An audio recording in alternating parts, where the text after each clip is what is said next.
Let's get wet, baby.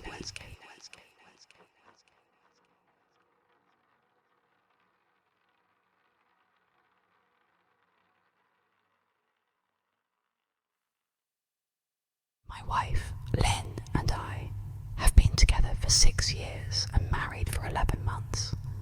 Our entire history together has been very normal, and never once have I noticed any weird behaviours or red flags. I can't stress enough how out of character this whole thing is for her. Lynn is very kind, intelligent and thoughtful. She's always been the no-nonsense type of person. Being childish or trying to scare me is not something she'd normally do. She doesn't even like watching horror movies. When we first started dating, she agreed to watch The Shining with me because she knew how much I loved horror. She was so scared that she didn't even make it through half of the movie before we had to turn it off. She isn't into anything creepy and has never been into pranks. It's just not her cup of tea.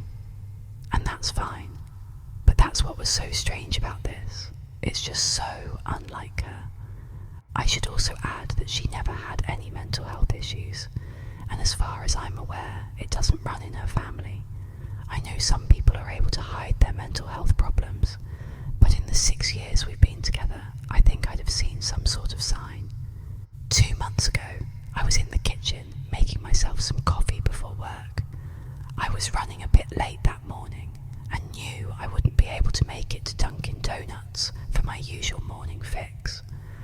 I took a sip of my coffee as I hurried down the hall towards the front door when I happened to notice Lynn peeking at me from around the corner ahead of me. I could only see her eyes and a strand of her long dark hair hanging against the wall. The rest of her body was concealed behind the corner. I nearly spilled my coffee when I saw her. I did burn the shit out of my lips. "Keys, Lynn," I said, wiping a few drops of coffee from my pants. "You scared the shit out of me." She immediately popped out of view like a little kid that had been caught. I heard her scurry off towards the living room, and by the time I got to the front door, she was out of sight. It was really weird and just totally out of character for her, like I said. But I also found it kind of funny that she was being more playful and a little less serious. I shouted that I loved her and called her a weirdo. As I shut the door behind me, I heard her laughing. Her behaviour was a bit odd, but it certainly wasn't something to call a priest over. I forgot about it by lunch, and by the time I got home, she was her normal self. I didn't bring it up, and neither did she, and life went on. The next incident happened 3 days later. It was around 2 a.m, and I had woken up to get a drink. I was standing at the kitchen island, jug of Oj in hand, when I felt a strong feeling that I was being watched. For whatever reason, I looked down at the floor and saw my wife's smiling face staring back. She was peeking at me from the other side of the island, staring up at me with wide, unblinking eyes, and grinning like the Cheshire Cat. I screamed, I'll admit it, not out of irritation, but fear. For some reason, at that moment I was scared. At the sound of my scream, Lynn scuttled backwards out of my view, her hands and feet smacking the tile floor as she hurried out of the kitchen on all fours. I didn't run after her, or even yell after her. I just stood there frozen in shock, wondering what fuck had possessed her to do that. It took me a little longer than I'd like to admit to go back upstairs, but I eventually did. When I got to our bedroom, Lynn was lying on her side, asleep, or at least pretending to be. I stood there for a while, watching her breathing to be sure she really was asleep. I had the feeling she might jump out at me the moment I got into bed, but she didn't. I climbed into bed and she didn't even move. Her breathing was soft and deep, and I was starting to wonder if I'd dreamt the whole thing. The next morning, I waited for her to come down for coffee, and after handing her a mug and kissing her cheek, I decided to ask her about it. "What was that about last night?" I asked. keeping my tone light so I didn't offend or embarrass her. She frowned over her cup of coffee, shaking her head like she had no clue what I was referring to. "You are peeking at me again." "From over there," I said, pointing to the spot on the floor by the kitchen island. She followed my gaze, and when she looked back at me, she burst out laughing. She laughed so hard that I couldn't help but join her. "You creep me the fuck out sometimes, you know that," I said. She giggled and set her cup on the counter and wrapped her arms around my neck. "You creep me out all the time, so I guess we're even," she teased. We said our goodbyes and left for work. As I drove, I kept thinking about how creepy it had been seeing her grinning at me from behind the island like that. The sounds her hands made on the floor as she crawled away. I told myself she was just trying to be silly, just trying to join me in my love of all things horror. It's not like I was afraid of her, but it still didn't sit right with me. I started seeing her peeking at me more and more. Sometimes she'd be peeking out from behind the couch or living room curtains. Once, she even managed to get inside her grandmother's old trunk that sits at the foot of our bed. I might not have even known she was there at all, had the trunk's old hinges not given her away.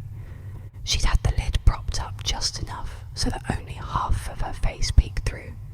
She'd been grinning like an excited toddler. It was unnerving. I didn't even know what to say to her. All I could do was stare. When I finally found my voice, I asked her why on earth was she doing this. She didn't answer, but she had slowly closed the lid, shutting herself inside the trunk.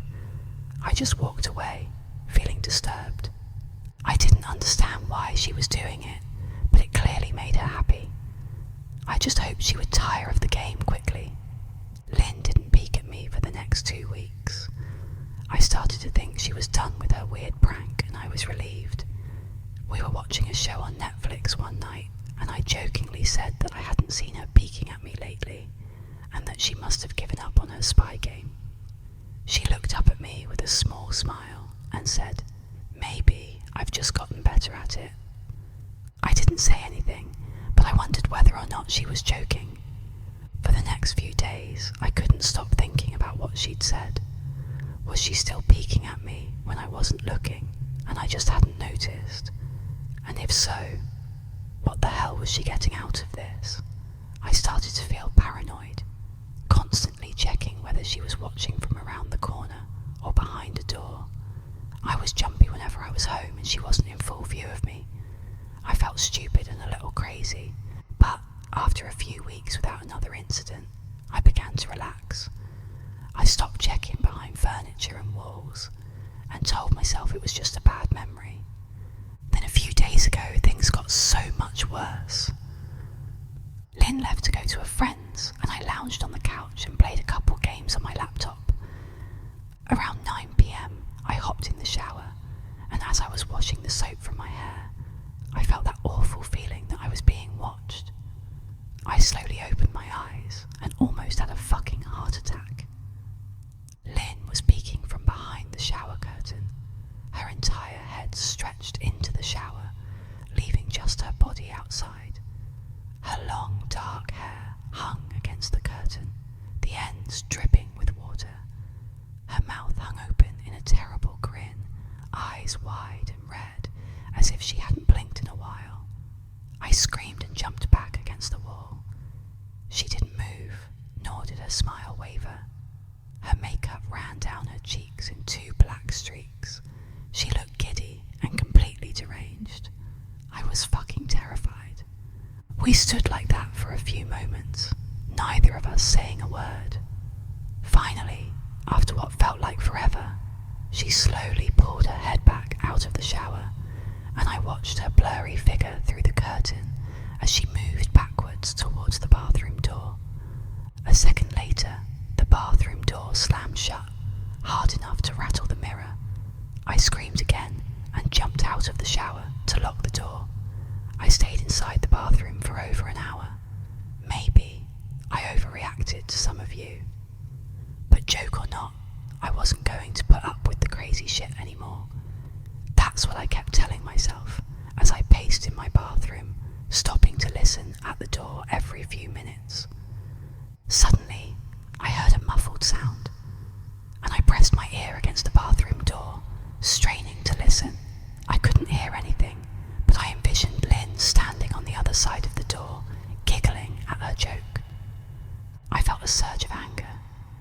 I was beyond pissed at being made to feel scared in my own house, and made to hide in the bathroom for an hour. All for what? Some joke. If it was a joke, it was an awful one. What the fuck, Lynn? I snapped. This shit is getting really fucking annoying. I waited for her to apologise, or to call me a jerk, but instead I heard a faint moan. So quiet, I wondered if I heard it at all, and then complete silence. Lynn, I called out, not able to even hide the shakiness in my voice. I got no response, just my own heavy breathing. I swear to God, just fucking stop it, I yelled, pounding my fist on the door. I waited for her to cuss me out, something I would expect from me talking to her like that.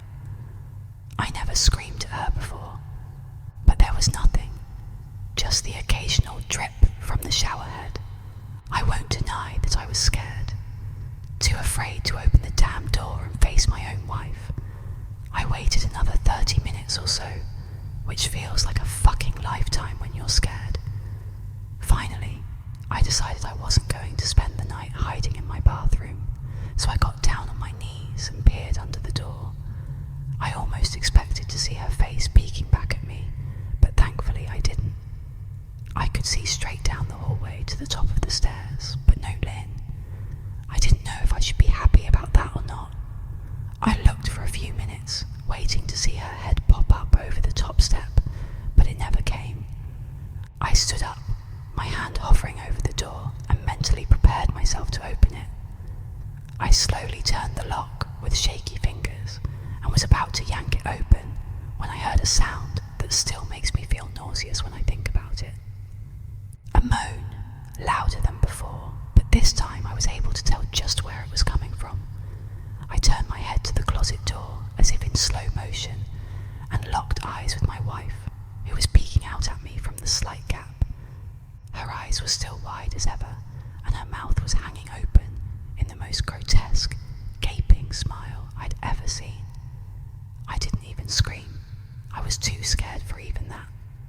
Her hands were clasped to her chest, body trembling with sheer delight, as if she could barely contain her excitement. A short, raspy moan bubbled up from her throat, deep and raw, sending a shiver through my entire body.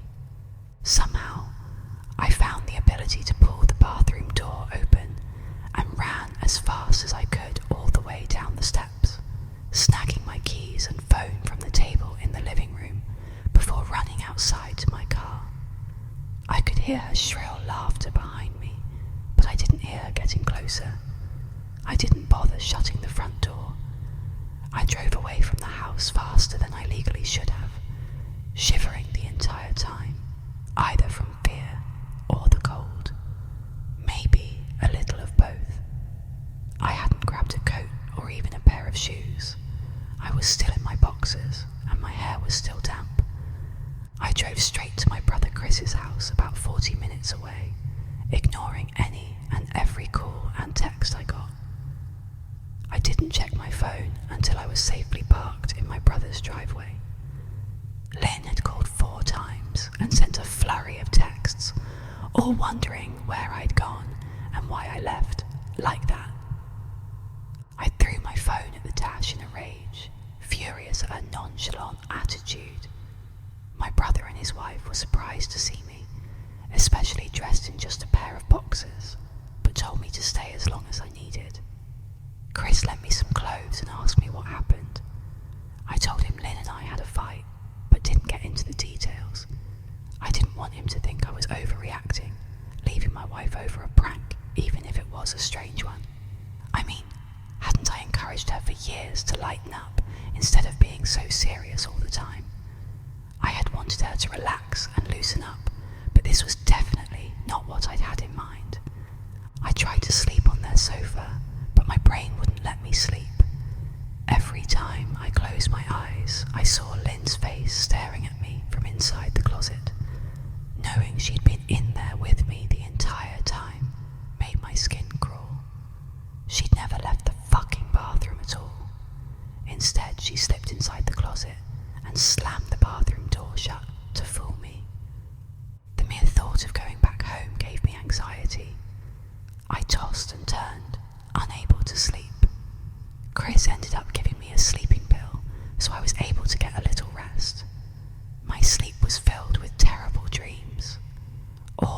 Lynn's smiling face. I woke up just as the sun started to rise. My sore body ached from the sofa, and I felt drained. I knew I'd have to call Lynn at some point, but I didn't know what to say to her. I wouldn't be going home unless she gave me her word she'd never do any more creepy shit. I just wanted my wife back.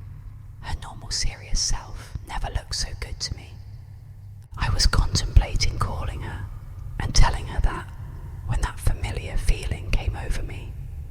I was being watched. I was staring at the ceiling, my heart in my throat. I didn't want to look away, but the longer I ignored the feeling, the worse it got. My eyes drifted away from the ceiling almost on their own. Her face was pressed up against the window beside the couch, staring down at me with that same gaping smile. Drool dribbled down her lips, leaving 2 long streaks down the glass. I didn't know how long she'd been there, but something told me she'd been there quite a while, possibly all night. I didn't bother screaming, though I was afraid anger trumped any fear I felt at that moment. I jumped up from the couch and pounded my palm against the glass. "Lynn, are you crazy? What the hell is wrong with you? Just go home," I shouted. "Now!" She didn't move, and her ghastly expression never changed. If anything, her smile only grew, as if she had never been more elated. I could hear Chris and his wife moving around upstairs, as if Lynn could hear them from her place outside. Her head twitched slightly in their direction, and she began to close her mouth slowly. Chris called my name from upstairs, obviously concerned. I turned to see him and his wife Rebecca hurrying down the steps. When I turned back to the window, Lynn was gone. The only sign she'd been there at all was the 2 streaks of drool still dripping down the glass. I tried explaining to Chris and Rebecca about waking up to see Lynn watching me through their window. They were skeptical. Who wouldn't be? Chris and I went outside to the spot in front of the window, but there were no footprints in the dirt, just a slight indent. Animal probably, Chris guessed, and I didn't argue. He and Rebecca assumed I dreamt the entire episode, but they didn't understand, and I was too tired to explain it to them. I called out of work that day and turned my cell off. I didn't want to face Lynn. Just talking to her was too much for me at that point. I really started to believe something was irreversibly wrong with her. That no matter what promises she made, we'd never be the same again. The thought saddened me to my core. I cried most of the morning. By noon, I figured I was ready to confront her. Give her one last chance to explain herself. I could at least give her that after 6 years, I told myself. I turned my phone on and saw the dozens of texts she'd sent, all from a seemingly concerned wife. "Can we talk? I love you. Please call me. I'm really worried. Can you answer? Just come home." And more of the same. All texts telling me she loved me and she wanted me home. How worried she was. Not a damn one addressing the crazy shit she pulled, like she hadn't been acting like a character from a Stephen King book. Even her texts were different. She normally texted novels just to tell me to pick up a loaf of bread. You'd think she'd have more to say to me after her bizarre shenanigans. I know it probably seems childish to some of you who are miles away from this situation, but if you saw the way Lynn had looked at me, how she scampered away on all fours like some wild animal, grinning at me from inside the closet like a lunatic, then I think you'd find my reaction was warranted. I ended up staying with Chris and Rebecca for another night. I didn't wake up yesterday until afternoon, and thankfully I didn't see Lynn's face watching me through the window. I don't want to pry because it's not my place. But is this fight something that can be mended? Rebecca asked. She'd made us both a sandwich for lunch, and I knew she wanted to breach the subject without seeming to be nosy. I don't know, she's like a different person, I said, choosing my words carefully. I still wasn't ready for her or Chris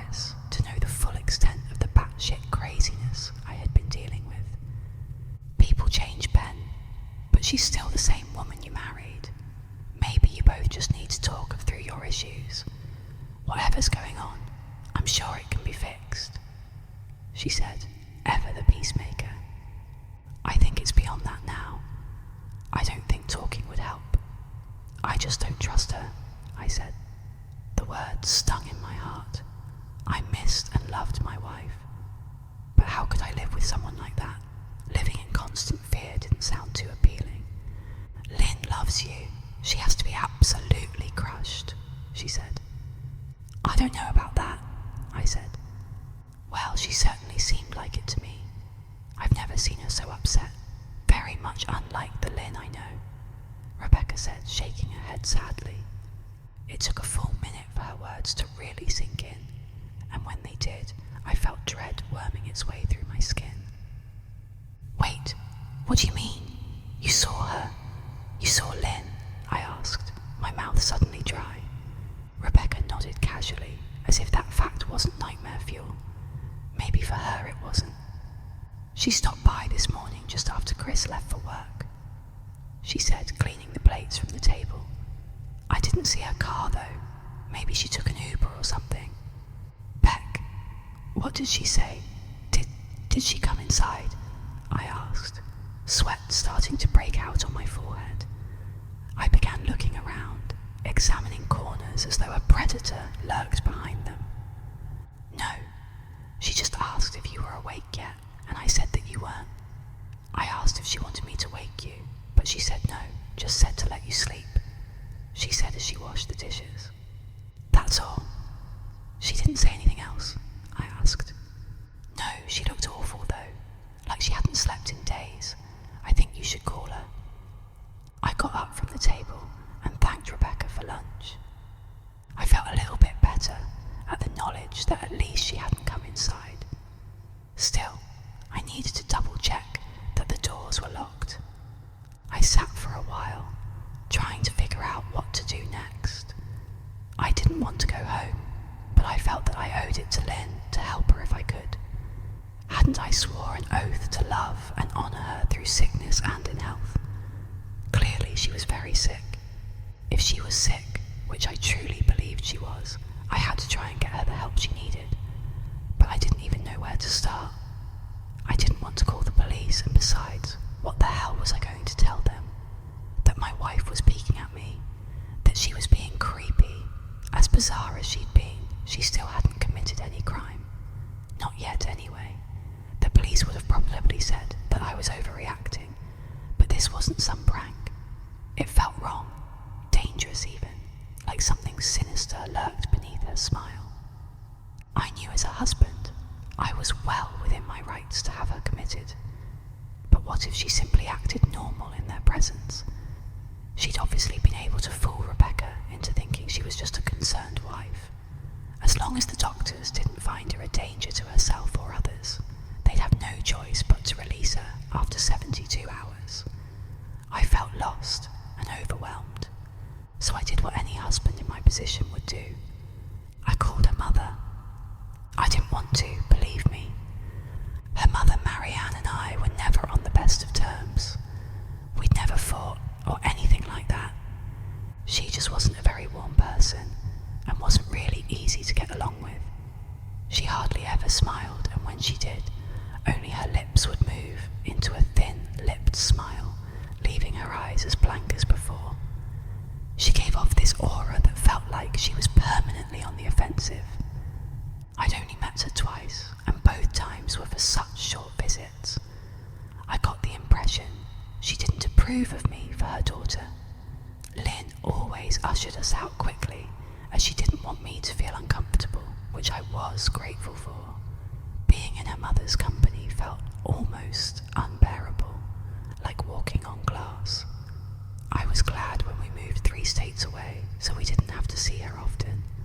I was happy to avoid the woman, but I needed her help. I really didn't want to talk to her at all, but I had to talk to someone, and someone who knew Lynn better than I did, so I grit my teeth and did what I had to. "Yes," she answered, already sounding irritated. "Marianne, it's me, Ben. Do you have a minute to talk?" I asked.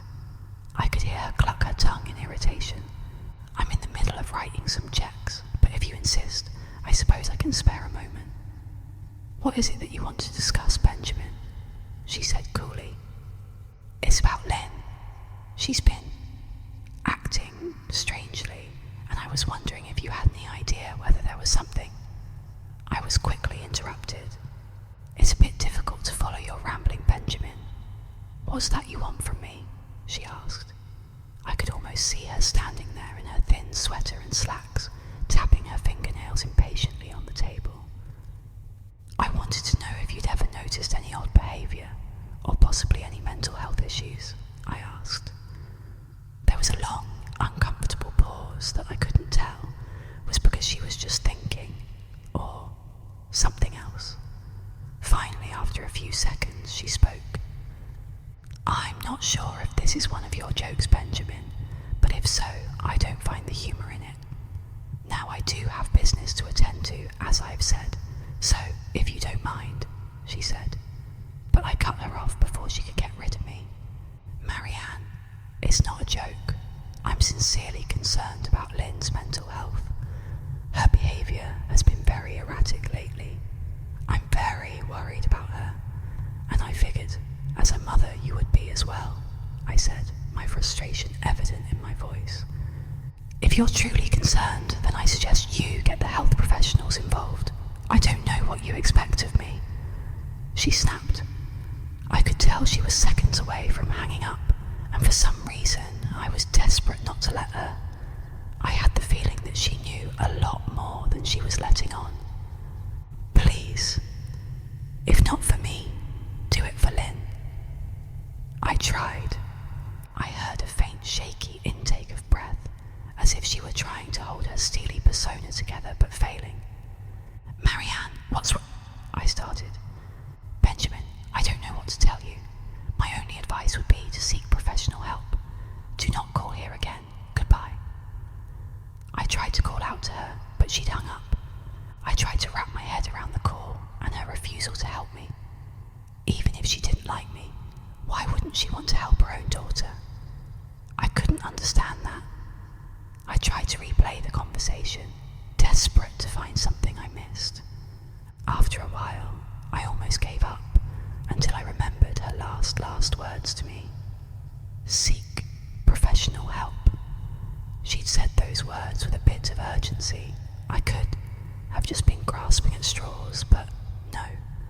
I was sure her voice had changed ever so slightly when she'd said that, as if they were very important. What had she meant? I assumed she'd been referring to medical professionals, but maybe she was referring to someone else. Someone that she didn't, for some reason, feel comfortable saying directly. Or maybe I was just desperate. I waited for Chris to get home, and after a very long and exhausting conversation with him and Rebecca, I convinced them that Lynn truly needed psychiatric help. I didn't tell them everything. I wasn't prepared to go into it yet, but I told them about our last encounter, how she'd hidden in the bathroom, peeking at me from the closet. They were obviously shocked, but thankfully they believed me. They too just wanted to help her. Still, they didn't think it was all that serious. Weird, maybe, but not dangerous. They just kept saying that Lynn had to be playing some kind of weird joke. "Maybe for YouTube," Rebecca offered, if only half-heartedly. Chris didn't think we should involve the police just yet. He offered instead to go with me, and I readily accepted. He reasoned that calmly talking to her, trying to coax her into going willingly, was the best recourse. I agreed to do it his way. At least I wouldn't be going into that house alone. We drove over this morning, just after breakfast. There was no way I was going at night. When we pulled into the driveway, my stomach began doing somersaults. Her car wasn't there, but I still didn't let my guard down. The front door was ajar, and for a split second I thought we'd see her eyes staring through the gap. I was shaking and starting to sweat. Chris, however, was fine. He waited for me to open the door, his hands in his pockets, like he was going on a fucking stroll through the park. I envied his ignorance. I pushed the door open and was immediately hit with the stench of rot. Chris smelled it too, and he walked in the house behind me with his nose scrunched up. "What do you guys use to clean Chris mumbled. Shut up, I said, my eyes darting around for any signs of Lynn. The house was deadly quiet and dark despite being 10 in the morning. All the curtains were closed up tight, refusing to allow any sunlight inside. If I hadn't left it just 2 days prior, I'd have thought the house to be abandoned. We moved through each room, carefully checking any place that she might hide, occasionally calling her name. Why the fuck are you looking under the couch? Chris asked eventually. Aren't we looking for your wife? He was looking at me like I was a moron. Let's just go upstairs, I whispered. He shook his head, but followed me up the stairs to check the bathroom and spare bedroom. On the way up, my shoes crunched over pieces of glass that looked to be littered over a few of the steps. I noticed that one of Lynn and my wedding portraits that hung on the wall along the staircase had been smashed. The frame hung crookedly, all the glass removed. I stared at the picture, a lump forming in my throat. We had taken the photo just after leaving the church, after saying our vows. She looked so beautiful in her white gown. I looked at Lynn's beautiful face. I never dreamed her face would ever be a source of terror for me. We climbed the rest of the steps and checked the spare bedroom, but it looked completely untouched. I was hesitant to go into the bathroom, my fear from that night coming back to me all at once. Chris noticed and offered to go in by himself, but I couldn't let him do that, so we walked in together, checking the closet and the shower. The bathroom looked as if it hadn't been touched since the night I left. I don't think she's here, Ben. Why don't you pack some clothes and we'll try coming back tomorrow or something, Chris said. I nodded and went into our bedroom and shoved some clothes into a duffel bag. When I checked inside our closet, I came across the source of the smell and gagged. Chris took one look and lost all colour in his face. He had to go stand by the stairs to get away from the sight and smell. I gazed down in shock at what lay inside my bedroom closet. Soaking into the rug were at least a dozen eyeballs, all carefully laid out in pairs. Some were as large as a quarter, while others were as tiny as a marble. I stared down at the eyes she'd collected from small animals, and I wondered how she'd gotten them, and shuddered at the thought. Man, I thought I had it bad with Becca's shoe addiction, but fuck me, your wife's in here collecting eyeballs, Chris said, gagging. Ben, I think we should go, he called from the hall. I'm getting nauseous. All right. I grabbed my duffel and shut the closet door on my new nightmare. I stepped out into the hall and took a deep breath of air. I could taste the rot on my tongue and I couldn't help but gag. Who the fuck lines up eyeballs in their closet like that? Chris mumbled. I tried to tell you she needed help, I said. She doesn't need help, Ben. She needs a fucking exorcist, he said. You coming or what? I can't stand the smell any. His words died in his throat and his eyes grew wide with fear. I didn't ask him why. I could feel it. Someone was watching me and I didn't think it was the eyes in the closet. I turned around, my eyes slowly scanning the bedroom. Christ, I whispered, as I finally saw what we'd missed. Under the bed, curled on her side, watching us with the excitement of a kid on Christmas morning, was my wife. She held her hands together just under her chin, and they were shaking eagerly. Now that she knew she'd been found, I could hear the quiet noises she was making, a sort of hiccuping sound in her throat, as if the excitement was just too much for her. It was unnerving to say the least. Wide eyes, and that same huge smile. Everything in me told me to run, but I forced it away. This was my wife. No matter how twisted, she was still the woman I married. I had to help her. Lynn, I said softly. She didn't respond, but her head bobbed back and forth in 2 quick little movements, as if she were nodding. Baby, I just want to help, okay? Can you let me do that? I asked. I had taken a single step forward, approaching her like some kind of dangerous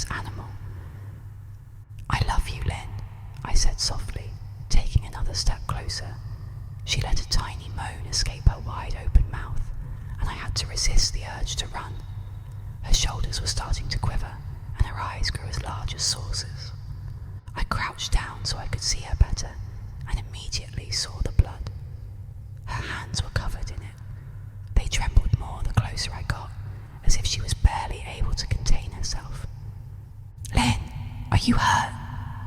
You're bleeding, I said.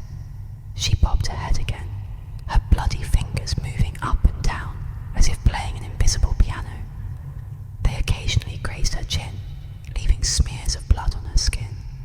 I wanted to recoil in disgust. The smell that was coming off of her was revolting. I could feel the vomit trying to climb up my throat. Her lips were dry and stretched thin, blood seeping between the cracks.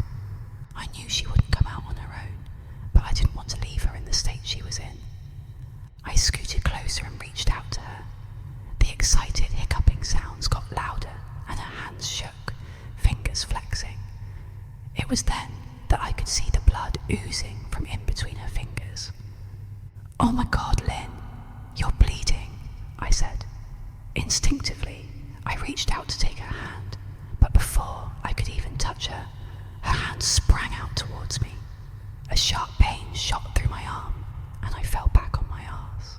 My arm burned, and I could see the blood dripping down onto the carpet. I looked back at her in shock and saw her grinning madly, her fingers clutching a large shard of glass. "You all right in there?" Chris asked from behind me. I turned my head slightly and nodded to him, cradling my arm to my chest. When I turned back to face Lynn, I saw that her focus had shifted. She wasn't looking at me anymore, and she wasn't smiling anymore either. She was staring past me, her eyes glaring at Chris the way a hungry lion might stare at an antelope. Her mouth was still hanging open, but it was twisted into a snarl.